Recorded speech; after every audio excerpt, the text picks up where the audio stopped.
एक तो सदैव यह स्मृति में रखो कि मैं हर समय, हर सेकंड और हर कर्म करते हुए कहाँ हूँ? विश्व के स्टेज पर। पूरे विश्व की आत्माएं आपको देख रही हैं।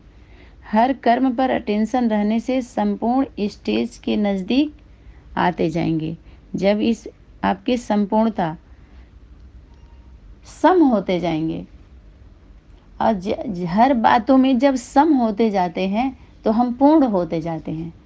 जैसे एक सर्टिफिकेट मिलता जाता है, कहते हैं इससे आप ओके हो, ये ठीक है, तब फाइनल करो, ये गुड का चिन्ह लगा देंगे। जब हम हर बातों में उसमें एक भी कॉमा बिंदु कुछ इधर उधर करने का नहीं, हर में जब हम आ जाते हैं, बराबर में आते जाते हैं तो पूर्ण होते जाते हैं उस विषय में। धीरे धीरे सम होते जाएंगे, पूर्ण होते जाएंगे, वो फिर एक बार सम, पूरा सम हो जाते हैं पूरा। धीरे धीरे धीरे धीरे जस जस भीगे कांवरी तस तस गढ़ुवन होय। जितना भीगता जाता है उतना गढ़ु गंभीर होता जाता है। उसके लिए बोलते हैं कि अधजल गगरी छलकत जाए। जब थोड़ा ज्ञान रहता है तो छलकते हैं, और जब ज्ञान के साथ साथ अनुभव भी होता जाता है, लाइट के साथ साथ माइट भी आती जाती है, शक्ति भी आती जाती है, तो व्यक्ति स्थिर होता जाता है, गंभीरता आती है उसके अंदर। जिस विषय का अगर हम शिक्षा पीरियड में थोड़ी चंचलता होती है, लेकिन जब हम अधिकारी बन जाते हैं, स्कूल से हम निकल जाते हैं, शिक्षा अर्थ जो आते हैं और सेवा अर्थ जब हम जाते हैं तो हमारा स्वरूप चेंज हो जाता है, आगे गंभीर हो जाते हैं हम उसको लेकर के, फिर अलबेलापन समाप्त हो जाता है।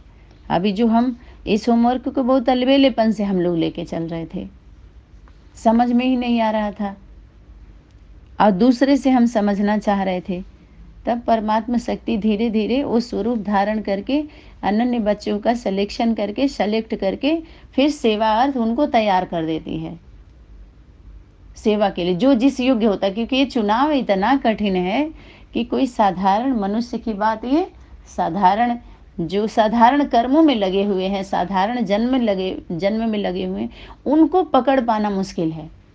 बाहरी दुनिया के कितना बड़े एक एक लोगों को करोड़ों करोड़ों फॉलोअर हैं कितने, लेकिन वो नहीं पकड़, वो इस सिलेक्शन में भाग नहीं ले सकते। अध्यात्म का जो सिलेक्शन है वो नहीं कर सकते, और जो बाहरी दुनिया के इसमें आकर भी अगर उस पर ध्यान नहीं दिए तो उनके द्वारा वो सिलेक्शन नहीं हो सकता। ये सिलेक्शन कमेटी है काम करने वाली, और इसमें जो नज़दीक आने वाले वो सहयोग करने वाले हैं। ठीक है, इन सब से ऊपर उठना होता है, छोटी छोटी बातों से, छोटे छोटे पॉइंट से, छोटी छोटी धारणाओं से, इससे भी ऊपर उठना है। ठीक है, जो परंपरा बना दिया सभी लोगों ने, देखिए वो बना दिया आदत, और उसी में बंधक बन गया, बहुत समय तक उसको रिवीजन करा दिया ना उस विषय पे, और रिवीजन करते करते करते करते दोहराते दोहराते जो हम बैठ गए, बस यही है। जब कहीं से कुछ नहीं होता, अंतिम में क्या होता है, बस हम ही हैं, शिव हम ही हैं, वो जो चल रहा था, ऐसा स्वरूप आ जाता है थोड़े समय के लिए। तो एक तो यह कि मैं विश्व के स्टेज पर हूँ, हर कर्म पर अटेंशन रहने से संपूर्ण स्टेज के नज़दीक आते जाएंगे। दूसरी बात, सदैव अपने वर्तमान और भविष्य के स्टेज को, स्टेटस को, भविष्य के स्टेटस को इस स्मृति में रखो। भविष्य में, वर्तमान में तुम क्या हो, अपना स्टेज देखो, और स्टेज भविष्य में आने वाले कल में आपका स्टेटस होगा। एक तो स्टेज, दूसरा स्टेटस, यह दोनों बातें सदैव स्मृति में रखना है। अगर हम नहीं रखते तो ये होगा कि अविश्वास है, अनिश्चय, वो अनिश्चय में काउंटिंग होगा, है ना। भय आता है ना, डर लगता है, जब जब पकड़ करके उस पर कार्य लेना होता है। हम विश्व कल्याणकारी हैं, हम मास्टर सर्वशक्तिमान हैं, हम ये अधिकारी, वो अधिकारी, उनका कर्तव्य कैसा होता है, जब वो कर्तव्य में बांधा जाता है आपको, तब पता चलता है कि हाँ क्या है रियल, क्या अनरियल क्या है। एक बड़े बड़े राजाओं के राज्य में उदाहरण दिया गया है, जितने लोगों ने चतुराई किया, कुछ ऐसा गलती किया, तो कैसे वो पकड़े जाते हैं।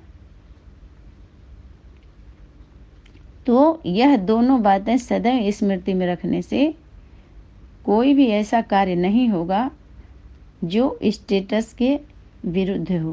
कहते हमारा स्टेटस ऐसा नहीं है भाई। साथ साथ स्टेज पर अपने को समझने से सदैव ऊंच कर्तव्यों को करने की प्रेरणा मिलेगी, है ना। यह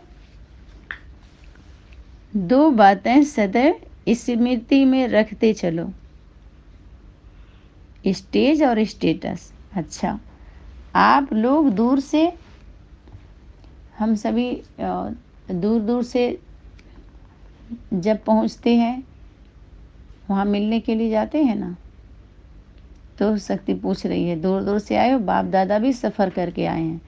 मना बाप दादा भी सफ़र करते हैं और माता पिता भी सभी सफ़र में ही है ना, हैं।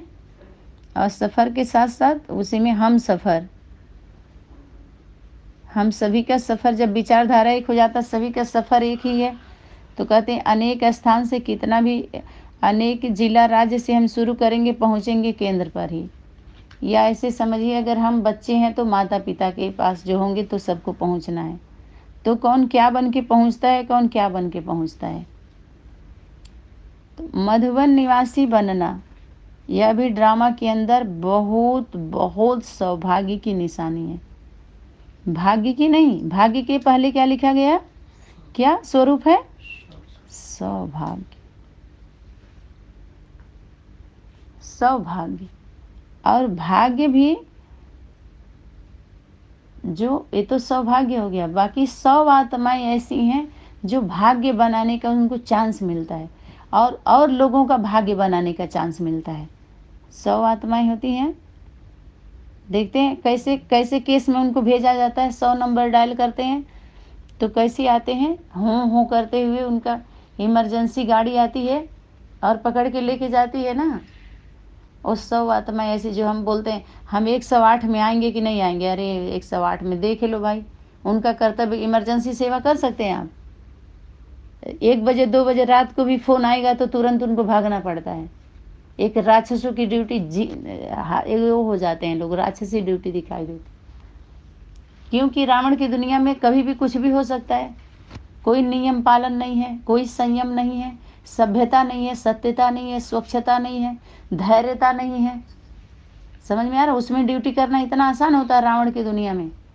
राम राज्य के धारणा स्थापन करना, अस्थाई हो जाना आसान होता है, जितना आसान सब लोग समझ लिए थे। इमरजेंसी ड्यूटी, रात रात का तैयारी, रात भर ये नाइट ड्यूटी कौन करेगा, कम पैसा मिले ठीक है, रात तो सोने के लिए बना हुआ है, हैं। तो ये सौभाग्य की निशानी है। तो यहाँ यहाँ पर, क्योंकि वरदान मधुबन है ही वरदान भूमि। भूमि को क्या है, जो मधुबन है माता पिता, इनको बाप दादा का वरदान मिला हुआ है। बाप दादा का कौन है, वरदान है, वरदानी। ये दोनों वरदानी भूमि है, मधु और वन कंबाइंड स्वरूप है माता पिता और बाप दादा का। समझ में आया। तो मधुबन है वरदान भूमि। तो वरदान भूमि पर आए हो, वह है मेहनत की भूमि। वह जो मधुबन के नाम पर जो मधुबन बना हुआ है या मिनी मधुबन बना हुआ है, सिर्फ नाम लेकर के जो काम चल रहा है सबका अपना अपना, वो मेहनत की भूमि है। वरदान प्राप्त नहीं है उनको, वरदान सबको नहीं मिलता। बाप दादा ने सबको वरदान नहीं दिया है, और वरदान जब होता है तो सरल होता है। यह है वरदानी भूमि। शक्ति क्या बोल रही है, यह है, साइड में करके बोलेगी, यह है वरदानी भूमि और वह है मेहनत की भूमि। जब यह वह की बात आएगी तो जरूर बीच में रखी है शक्ति ना,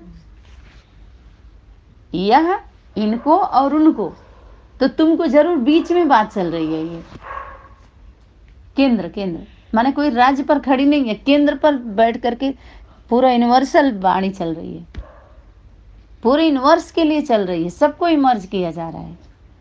तो वरदानी भूमि, तो वरदान भूमि पर आए हो, वरदान भूमि, यह है वरदान भूमि। तो वरदान भूमि पर आकर वरदाता से व वरदाता द्वारा, ये वरदाता जब वर मिल जाता है तो वरदाता हो गया ना, तो वरदाता द्वारा निमित्त बनी हुई आत्माएं, वरदाता और वरदात्री, जो वरदान प्राप्त हुआ है जिनको, वही तो निमित्त, जो वो बनाएंगे निमित्त, तब तो निमित्त माना जाएगा ना। आप समझ रहे हैं? जैसे गवर्नमेंट जॉब के लिए जो नियुक्त किए जाते हैं तो उनके पास आईडी कार्ड होता है ना, बाकायदे त्रिमूर्ति हाउस से, त्रिमूर्ति हाउस केंद्र से जब आपको स्टैंप लगे तब मान्यता प्राप्त होती है ना। ऐसे एक दूसरे को कोई मान्यता दे दे तो उसके लिए शक्ति टोंट मार के उसको साइड में कर दिए। समझ में आए? इस तरह के सेवा धारणा जो भी उन लोगों की व्यवस्था है सब किनारे कर दे रही है शक्ति। क्या करे? वरदानी भूमि पर कौन है? भूमि को वरदान कौन दिया? वरदाता। माता को वरदान कौन दिया? बाप ने दिया। तो भूमि के द्वारा जो निमित्त बनी हुई आत्माओं से जितना जो वरदान लेने चाहें, कौन? अब जो भूमि है वो माता पिता, बाप दादा से वरदान मिला माता पिता को, तो उस भूमि से जो जितना वरदान लेना चाहे वो ले सकता है। अखूट खजाना है, वहाँ असीमित है, सीमित नहीं। बखर, बखर का मतलब ही क्या है? उसके बखरी में बखरा मत लगाओ, जितना लेना चाहो ले लो, टक्कर मत लो उससे। बखर से टक्कर लेंगे तो क्या हो जाएगा? ठोकर लगेगा। तो ठोकर लगेगा तो कोई तो ठोकर, पवित्र आत्मा होती है, ठोकर लगते सीधा ठिकाने पे पहुंचती है। कोई को ठोकर ऐसा लगेगा कि ठिकाने से दूर हो जाएंगे, जिसके लिए बोले क्या है? सतगुरु निंदक ठिकाना उसको नहीं मिलने वाला है, पहली बात। दूसरी बात, सतगुरु निंदक सुनियो ना काना। एक गऊ के हत्या के समान वो पाप चढ़ता है, बोझा चढ़ता है अगर हम माता पिता की बुराई सुनते हैं। तो ये बुद्धि में अगर रख लें तो बच जाएंगे माया के, मायावी बातों से, मायावी लोगों से, मायावी पेपर से सहज पास हो जाएंगे कि माता पिता की बुराई किसी से भी नहीं सुननी है, चाहे वो कैसे भी हो। तुम्हें जन्म देने वाले, स्मृति दिलाने वाले, केंद्र तक बहुत, और माता पिता के साथ साथ भाई बहन जो निमित्त बने हुए हैं 24 घंटे सेवा में। और लोगों का बारे में थोड़ा बोल दो, दूर हैं तो थोड़ा फाइल समझ में आ रहा है। लेकिन ऐसे अगर केंद्र स्थान का अगर कोई भी कंप्लेन करता है, केंद्र का अभी भी अगर चल रहा है, चलेगी या चल रहा है जो भी है, तो वो क्या होगा? समझो कंप्लीट वो नहीं है। कंप्लेन करने वाला इस तरह का कंप्लीट ही नहीं है।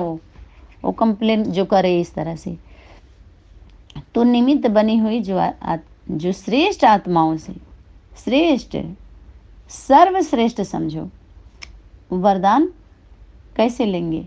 निमित्त बनी हुई श्रेष्ठ आत्माओं से वरदान कैसे लेंगे? यह हिसाब जानते हो? देखो ये भी हिसाब है क्या?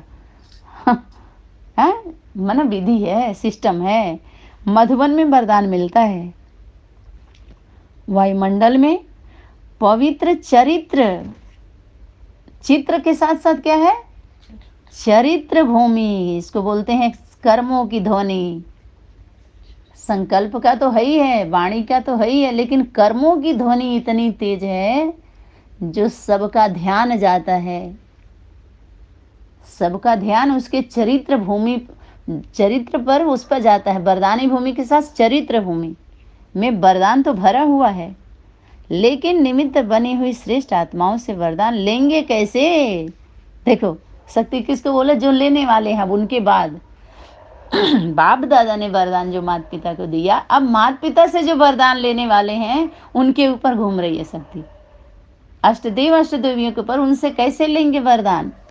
वरदान तो भरा हुआ है उनके पास। समझ में आया? बनी हुई श्रेष्ठ आत्माओं से वरदान कैसे लेंगे? वरदान में मेहनत कम होती है। कहते हैं ये तो वरदान, जैसे बच्चे होते हैं तो प्राप्ति होती है ना बच्चों को, तो उनको मेहनत से मुक्त हो जाते हैं ना। बच्चा बनना ही माना अधिकार सिद्ध होना। जैसे मंदिर में पंडे यात्रियों को वरदान दिलाने देवियों के सामने लेकर के जाते हैं। अभी जब आपको वरदान अधिकार मिल जाएगा ना, तो क्या करेंगे? लेकर के जाते हैं। उसको बोलते हैं तुम रूहानी पंडे हो, पांडव पांडव। तो आप भी पंडे हो। देवियों के सामने, अरे देवियों के पहले क्या, देवी के सामने। देवी एक वचन और देवियों में बहुवचन। देवियों है भुजाएं, तो देवियां देवी के पास ले आएंगे, और जो लोग होंगे वो फिर देवियों के पास ले आएंगे। फिर अष्ट देवी, जैसे कार्य बढ़ता है तो वो स्वरूप देवियों को देना पड़ता है ना। जिसको आप टाइटल बोलिए या वरदान बोलिए, नाम बोलिए, काम करने के लिए देते हैं। वर्दी सारा कुछ देंगे तब ना वो आपके द्वारा होगा। ये कहीं के द्वारा कितना होगा बताइए। तो वो सभी वरदानी मूर्त दे दे करके उनको सैंपल कहिए, सिंपल कहिए, एग्जाम्पल कहिए, उदाहरण मूर्त कहिए, आधार मूर्त कहिए, सब धीरे धीरे चैतन्य प्रदर्शनी में सभी दर्शन करके तृप्त होते हैं। कितने में से कितने कम उसमें कुछ चुनी हुई आत्माएं हैं सब। ठीक है, तो आप भी पंडे हो। यात्रियों को वरदान कैसे दिलाएंगे? वरदान लेने का साधन कौन सा है? श्रेष्ठ आत्माओं द्वारा वरदान इसलिए मिलता है जो निमित्त बने हुए होने के कारण उन्हों को हर कर्म को देखकर सहज प्रेरणा मिलती है। समझ में आया कि इनके कर्म ऐसे हैं, इनकी विशेषता, उनकी क्वालिटी, तो भी स्थिर हो जाते हैं हम ऐसे योग्य हैं कि नहीं। आगे चल करके जब रिजल्ट आउट होगा तो सभी अपने अपने पार्ट से संतुष्ट हो जाएंगे और जाने हैं कि हमारे ऐसे ही हमारे अंदर यही क्वालिटी थी, हम इसी योग्य हैं, है ना। तो बुद्धि में सोचने की बात भी नहीं, बुद्धि से सोचने की बात भी नहीं है। उनको सहज सरल जब हम साकार से प्रेरणा मिलती है तो क्या होता है,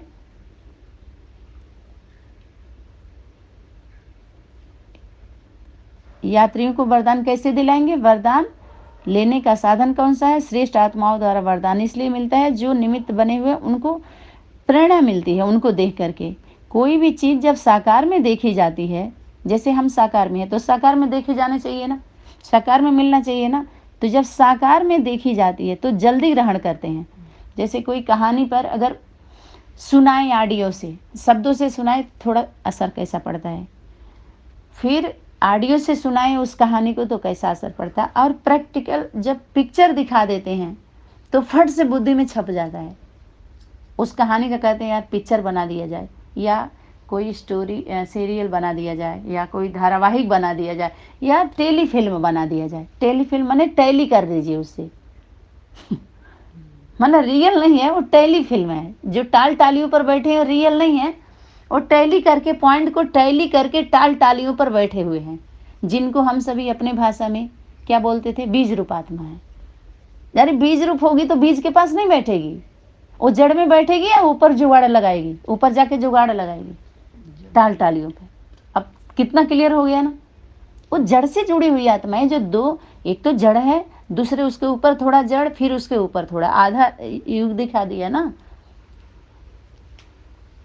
तो वो टैली करके बैठे हैं, टाल टालियों पर टहल रहे हैं, टेली टेली टैली किए हैं पॉइंट को। जैसे कहेंगे ये देखो इसका अर्थ है, मतलब ये है, उसी पॉइंट को क्या करेंगे? टैली करेंगे अल्पकाल के लिए। कल्प में वो वृक्ष के नीचे नहीं बैठेंगे, ऊपर नोचेंगे, वो एक दूसरे को नोचेंगे और नाचेंगे उसी पे। और जबकि मजा कहाँ आता है? जब उसकी धरती पर बैठिए और वृक्ष का आनंद लीजिए। टाल टालियों पर आनंद मिलता है उतना, फिर टैली करके टाल टाली पर सीमित स्थान मिलेगा आपको। टाल टाली थोड़ा मोटा होगा तो थोड़ा ज़्यादा होगा, लेकिन धरती पर बैठेंगे तो कितना स्थान मिल जाता है। सिर्फ सम्मान करना सीख लो, धरती माता का सम्मान करना सीख लो, धरती दे देगी। नहीं तो क्या होगा, जब धरती की शक्ति टोंड मारी, बोली कितना भी अच्छा कलाकार हो, अगर स्टेज उसको बराबर का ना दिया जाए तो नृत्य कर पाएगा? अगर पब्लिक आगे ना हो तो कोई डायलॉग बोल पाएगा? बहुत जब भीड़ होती है तो ज्यादा नशा चढ़ता है ना। तो ऐसे ही जब हम मन वचन कर्म में बैलेंस हमारा बराबर का नहीं होता है तो धरती का लेवल ऊपर नीचे होगा। जब मनसा वाचा कर्मणा में आप एक नहीं होंगे तो इन कर्मों का नृत्य, श्रेष्ठ कर्मों का नृत्य, सर्वश्रेष्ठ कर्मों का नृत्य आप नहीं कर सकते, जिसकी उम्मीद है और जो होमवर्क हमें मिला हुआ है। समझ में आया? तो ये हो गया आपका सहज प्रेरणा मिलती है। जब कोई साकार में देखते हैं, देखी जाती है कोई चीज़, तो जल्दी ग्रहण कर सकते हैं। बुद्धि में सोचने की बात ही नहीं। अगर बुद्धि से सोचेंगे तो देरी से ग्रहण करेंगे। प्रैक्टिकल नहीं करते हैं, आगे से कदम आगे बढ़ाए, आप कदम पर कदम रख दिए। आज जब बुद्धि से बताया गया है कि आपको कदम पर कदम रखना, सोचेंगे हुआ है कि नहीं हुआ है, क्या है, कैसे करेंगे, तो वहाँ रुक जाएंगे। आज जब प्रैक्टिकल होगा तो फटाफट फटाफट, क्योंकि ये बने हुए हैं। जब साथ में कोई हो जाता है तो कितना सरल होता है ना। अनुभव है हम सभी का, है ना। सर्व सहयोगीपन, यहाँ पर इस रीति से जो निमित्त बनी हुई श्रेष्ठ आत्माएं हैं, उन्हों की सर्विस, त्याग, स्नेह, उन्हों के द्वारा जो सर्विस हो रही है, जिसको हम सर्विस बोलते हैं। सर्विस और सहयोग में अंतर है ना, भी लेटेस्ट वाणी में आ गया। तो उन्हों के द्वारा जो सर्विस होती है, जो त्याग के बाद उनको वो सर्विस करने का चांस मिलता है। जब आप ड्यूटी में जाते हैं या ट्रेनिंग में जाते हैं तो परिवार से दूर नहीं जाना पड़ता है। हर जगह परिवार को तो छुट्टी नहीं मिलती है ना, तो वो त्याग नहीं है देश के प्रति, सेवा के प्रति। क्या उन्हें जो अपने परिवार का जो लौकिक की बात कर रहे हैं, अपने परिवार को जो त्याग करके जो ड्यूटी पर जाते हैं, कितने लोगों का माता पिता नहीं चाहते कितने लोग मिलिट्री में भर्ती ही नहीं होने देना चाहते। समझ क्यों? क्योंकि अपने बच्चे को, पति को आहुति देके क्या करेंगे जब नेता लोग बेच के खा ही रहे हैं। तो जब वो लोग, जिनकी जिम्मेवारी उससे भी कहीं ज्यादा है, जब वो लोग बेच ही डाल रहे हैं, तो हम लोग बलिदान देके क्या करेंगे? ऐसे भाव से सब लोग पीछे हट जा रहे हैं। बहुत कम देश हित के लिए, अपनी कुर्बानी देने के लिए, बलिदान देने के लिए जोश आता है, उमंग उत्साह आता है। समझ में आया? तो उनका सर्विस, उनके द्वारा, और उनका त्याग और स्नेह होता है। सर्व के सहयोगीपन का जो दिखाई देता है, तो सभी लोग सहयोगीपन का प्रैक्टिकल कर्म देखते हुए जो प्रेरणा मिलती है, प्रैक्टिकल कर्मों को देखते हैं ना लोग, तब प्रेरणा मिलती है। प्रेरणादायक सूत्र, वहां से सूत्र दिखाई देता है, स्रोत मिलता है, केंद्र होता है, तो वहां से खींचते हैं ना, दिखाई ज्यादा मिलता है, वहां से प्रेरणा मिलती है, सूत्र मिलता है, स्रोत मिलता है, जो भी है। वरदान रूप में सहज प्राप्त होती है। तो मधुवन वरदाता की भूमि, मधुवन वरदाता की भूमि, वो कौन सा? बाप दादा की भूमि। मधुवन मान माता पिता, आधार। साकार तन तो लेगा ना, व्यक्त तन लेगा ना, तब तो समाधान होगा। तो ये वरदानी भूमि में आकर हर एक बाप दादा का वरदान भूमि कौन है? माता पिता। ये हर एक श्रेष्ठ आत्माओं द्वारा सहज कर्मयोगी बनने का वरदान प्राप्त करके ही जाना। क्या कर सकती? सहज कर्मयोगी, सहज। जब सहयोगी बनते हैं तो सहज बन जाते हैं ना। इस भूमि, यहाँ कर्मयोगी बनने का, बन जाएंगे हम।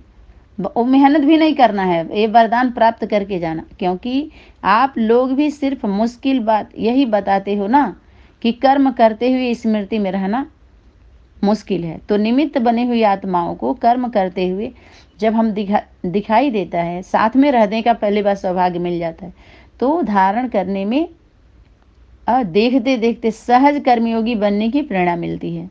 इनके गुणों को, निमित्त बनी हुई आत्माओं को कर्म करते हुए इन गुणों को, इनके जो गुण विशेषता शक्ति है, इनको धारण करने में, धारणा में देखते सहज कर्मयोगी बनने की प्रेरणा मिलती है।